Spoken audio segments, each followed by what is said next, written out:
What's going on, guys? Alex here with 814 EDC, and today I'm ready to do my full review on the Trevor Burger Knives Urban. This was loaned into me by my good buddy Corey over at Stafford's EDC. I will leave his Instagram and his YouTube channel linked down below. Corey is another Pennsylvania kid. I'm from the western part of Pennsylvania. He's from the eastern part of Pennsylvania, but he's my age. He's a college kid, and Corey and I feel like Corey and I have become closer within the last couple months. We've always chatted and stuff like that, but I feel like we've gotten to know each other a little bit better. We've had some, more personal conversations and stuff like that. And Corey's a great guy. He has some really cool knives, and he was lucky enough, or I was lucky enough, for him to be as generous as he is to send this beautiful piece over to me. So, Corey, I'm gonna have a hard time sending this back to you because this thing is gorgeous. I love it. Just such a good knife. So, again, this is the Trevor Burger Knives Urban. Out of 50 made, Corey has number 47. And again, off topic, but I'm still getting used to this camera angle and stuff like that. My watch shows that everything is in frame and stuff like that, so hopefully it shows up okay on your guys' end. Might be some learning curves and some kinks to work out until I get more comfortable. Because with the other app that I was using, I was just so comfortable with my way of filming and stuff like that. But now that I'm transitioning over to using just the normal camera app on my iPhone and stuff like that, it's a little bit different, a little bit different of a setup. So hopefully you guys are able to see it okay. But like I said, Corey has number 47 out of 50. There were 50 made that were sold through Urban EDC Supply, and I believe Trevor made like 3 unnumbered ones that he gave away. You cannot buy these, like this specific version right now, brand new. There are some on, I believe it's FortHenryKnives.com. They have like 3 different versions of fat carbon, and they go for I think like $7.50. I looked at them and I was a little bit tempted to try to pick one up, but I'm not a huge fan of that version of fat carbon that they have on there, the 3 technical versions. I'm a big fan of just this plain tie. So obviously this has a plate titanium with blue anodized tie hardware, pocket clip that is not loop over style, but it works very, very well. You have blue anodized pivots and a blue anodized backspacer. Also with a lock bar insert screw being blue as well. Obviously this is a front flipper. Beautiful drop point blade, hand rub satin, M390, just an insane hollow grind. This thing is ridiculously thin. It's a huge, Corey told me how thin it was, and then when I unboxed it, I just kind of read my fingers across it, and I was like, dang, this thing is so thin. It has bearings in it, and I believe Corey told me that Trevor makes his own bearings. So this is a full custom from Trevor, which is really cool. There is some internal milling going on both the frame lock side and the show side. So obviously this does have a frame lock. What else? I don't think that I'm missing anything on materials. M390 titanium, hollow grind, custom bearings. It is dead centered. So yeah, we'll jump right into action. And you can see that this has the flipper tab sticking out here. Very easy to use if you have experience with a flipper tab or a front flipper tab. I could see there could be ways of someone not, knowing where to put their finger or trying to like roll your finger kind of like that. But you just kind of put it right here, bang it out. The acoustics on this knife are very satisfying. You can top flip it if you grab it, and pull hard enough. Good top flip. And a cool Easter egg of this knife, from what Corey told me, and I was super excited to try it out when I got it in. I think I, showed my excitement in the unboxing.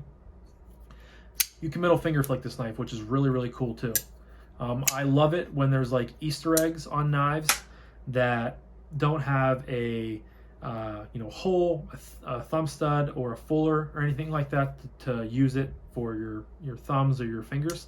You're just able to get enough of your middle finger on there, and the D10 is stiff enough, and you can just bang it out. It's very reliable. It's very fun. It's a really cool knife. And the action is phenomenal.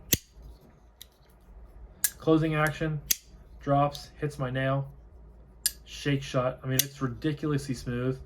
Not a guillotine, but that's okay. I mean, knives like this sometimes in some cases are just as good of not having a guillotine versus having a, nice smooth shake shut drop. So yeah, action is phenomenal on these. Blade play, no blade play at all. So this thing is a rock and it's still doing stuff like that. Try it left-handed. Shake shut. I mean, guys, it's just so smooth. It's so glassy. I mean, there's literally like no friction whatsoever on there. So nice. Next, we move on to Ergos. And this knife is a small knife. I think it's like a 3-inch blade. Wipe some of the fingerprints off there. So you have some jimping up here. And that's really the only place on here that you have jimping. And I can just fit 4 fingers on there. Like it's a small knife, but for my hands, it fits it perfectly. There's no choy or anything like that. It's just, you basically get one grip. But in my opinion, the grip fills my hand very well. The knife fills my hand very well, and the grip feels really good. Corey, I'm pretty sure when I was talking to him, like, it was either before I got the knife or I think it was like the day I got the knife and I was talking to him about it. And I asked him like how the knife was received by the community and stuff like that after release and whatnot. And he told me basically people thought it was either too small, it had too stiff of a detent, or the lock bar pressure was a little bit too stiff. And if I'm being honest, I have never really thought about those at all.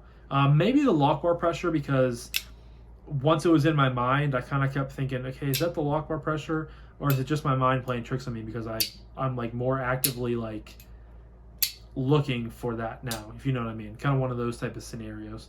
But I don't think it's, I mean, you guys know me, I'm a bigger person, so you think that I like bigger knives, but I tend to gravitate more towards the medium to smaller knives, and this is no exception.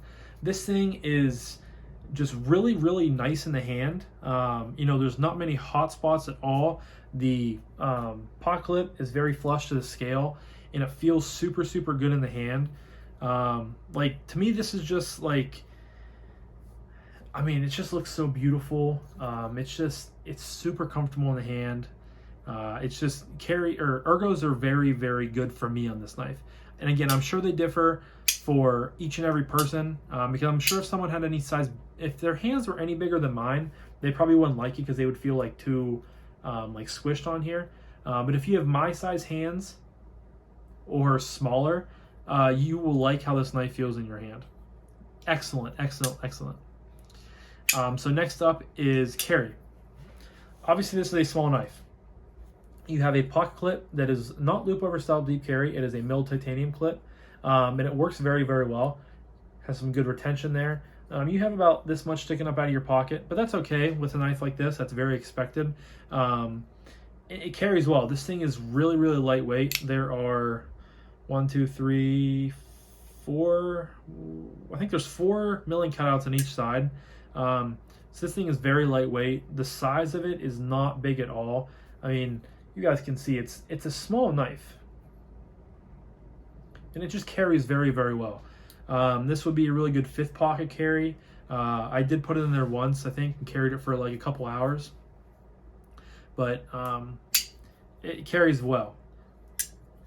You're not going to have, I mean, all right here when you're down in your pocket, if you happen to reach in there to grab anything, it's all nicely contoured off. The titanium has no sharp edges or anything like that. The flipper tab is on the opposite end of the where your hand will be, so there's no potential risk of you kind of getting caught on the flipper tab. Just an excellent carry option in my opinion. So, and now we go to price point and what I recommend this knife.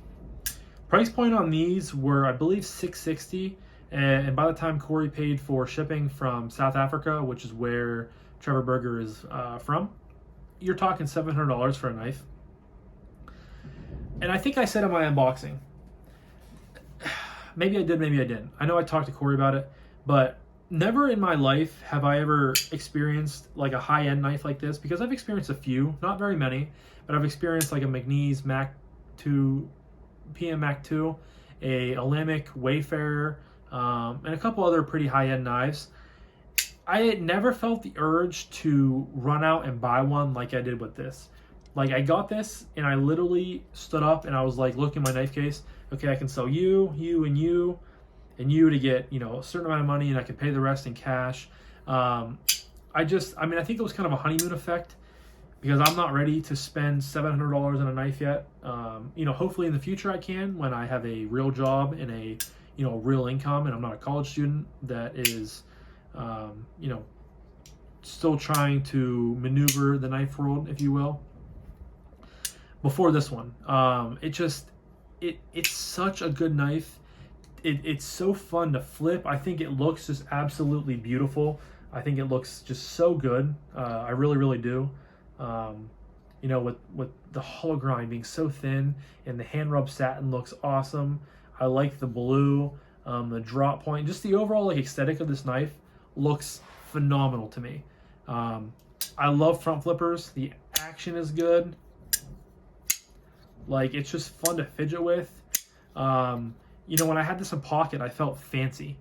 I felt like I had a very, very, very nice knife in my pocket, and I did.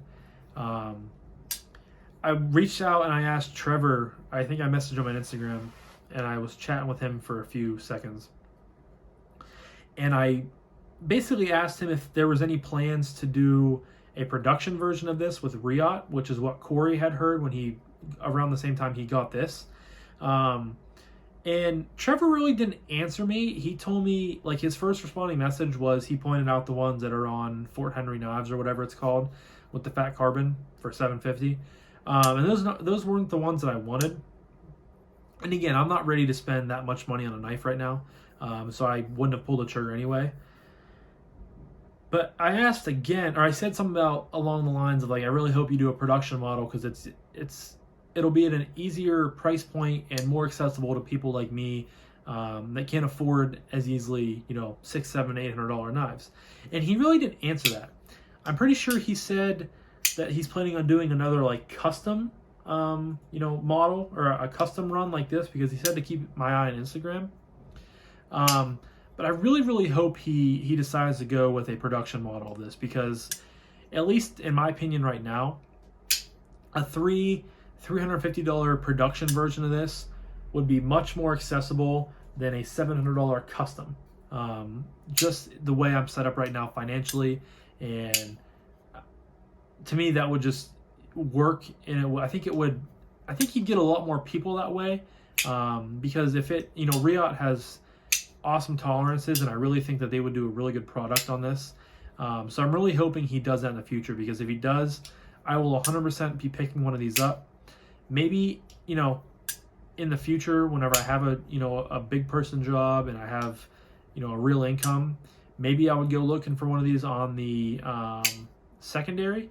There are a few numbers that I would try to get that are sentimental to me for different reasons. So that might be kind of a cool thing, you know, once I can afford it. So I don't know. I'm just kind of thinking out loud here. But ideally, I would love for Trevor and Riot to do a production run of these, because it's an absolutely beautiful knife. And I know that I'm going to miss having this sit on my desk. Sometimes I would just get it and I would just look at it and I would just stare at it. And I would just be like, this thing is beautiful. Because it really is a beautiful knife. It's very well made. You know, it's just awesome. And I kind of fell head over heels for it. So this thing will definitely probably be the hardest knife that I ever have to send back to somebody.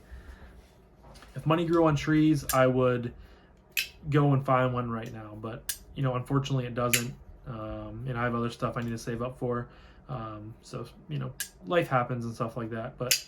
And I'm okay not spending $700 a knife, because I know that's a lot of money. Eventually, I hope to spend a $700 budget on a knife, because there's a lot of really nice knives in that range. Koning Arius, you know, the Holt family. I would love to get an Oz Roosevelt someday, stuff like that. But that's, you know, that's for in the future. Right now, I'm still very comfortable in the realm of, you know, budget to I would say $300 is kind of my limit right now that I'm kind of placing on myself, which is fine. There's plenty of awesome knives in that range for me to explore and that I haven't even checked out yet and stuff like that. So kind of got off topic, in the last couple minutes here, but just an awesome knife. I really, really love it. Corey, thank you so much again for loaning this out to me. This thing is just a beaut, and I love it. So again, Corey's Instagram and his YouTube channel will be linked in the description down below. Please go check him out. Corey's a great dude, and I'm glad to call him a good buddy that I have. So that was my full review of the Trevor Burger Knives Urban. Thank you again to Corey for loaning this out to me. I really do appreciate it, and I really do appreciate you guys for always watching, supporting, everything like that. If you have not yet clicked the subscribe button, please consider doing so. It really would help the channel out, and I just want to see it continue to grow. So thank you guys thank you guys so much for watching. I hope you have a fantastic rest of your evening, and I'll talk to you guys in the next one. Peace.